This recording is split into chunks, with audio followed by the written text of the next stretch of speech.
పువ్వు వడియాలు పెట్టుకోవడానికి కేజీ బియ్యం నానబెట్టుకోండి. లావు బియ్యం నైట్ 3 సార్లు కడుక్కొని నానబెట్టేసుకోండి. అదే వాటర్తో మార్నింగే రుబ్బేసుకోండి. ఇలాగా జారుగా దోసపిండిలాగా. ఒక పెద్ద గిన్నె తీసుకొని స్టవ్ మీద హైలో పెట్టుకొని 5 లీటర్ల వాటర్ అయితే పోసుకోండి. 1 కేజీ బియ్యంకి 15 పచ్చిమిర్చి అయితే మిక్సీ పట్టుకొని ఉంచుకోండి.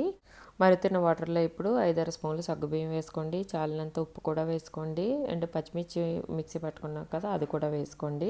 బాగా నీళ్ళు మరగగానే మనం దోసపిండిలాగా రుబ్బుకున్నాం కదా, అది కలుపుకుంటూ వేసుకోవాలండి, లేకపోతే ఉండలు కట్టేస్తుంది. ఇలా దగ్గరకు అయ్యాక 1.5 స్పూను జీలకర్ర కూడా వేసుకొని దగ్గరగా కలుపుకోండి. ఇలా ముద్దలాగా అయ్యాక ఆపేసుకొని బాగా చల్లారనివ్వండి.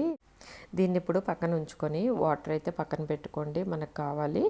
అండ్ ముద్దను కూడా ఇలా ఉండలేకుండా బాగా కలుపుకోండి. చల్లారాక ఒక తడిగుడ్డనైతే బాగా పిండేసి వేసుకొని ఇలాగా చిన్న చిన్న పువ్వులాగా వేసుకోండి. అంతే అండి, వడియాలు రెడీ.